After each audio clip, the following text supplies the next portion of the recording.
So in the 1960s, the financial giant Citicorp was trying to build a new headquarters in Manhattan. So just down the street from their original headquarters was this entire city block, which was up for sale. Well, everything except for this church, St. Peter's. So Citicorp came to the pastor, Ralph Peterson, and asked, "What's it going to take for you guys to leave?" And he came back and said, "We're not leaving. Anything that Citicorp builds has to involve the church as part of it." What the pastor wanted was for the church to have its own separate identity. So eventually they agreed on two things. One was to replace this old, crumbling Gothic church with a brand new one, which you see in front of you. And the second thing was that the church had to be physically distinct from the new tower. In other words, it had to be completely independent. And again, most importantly, 2/3 of the space above the church had to be free and clear, had to be open.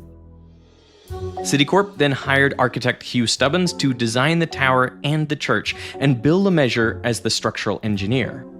Stubbins explained the constraints they faced. The church needed to be in the exact same spot, and they needed to build the tower around it. If they were to maximize the floor area, they would have to notch out one corner of the tower for the church.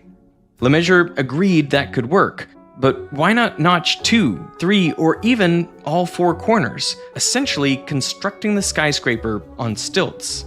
So it's probably the first time in history that an engineer has come to an architect and said, "Let's make our job harder for us."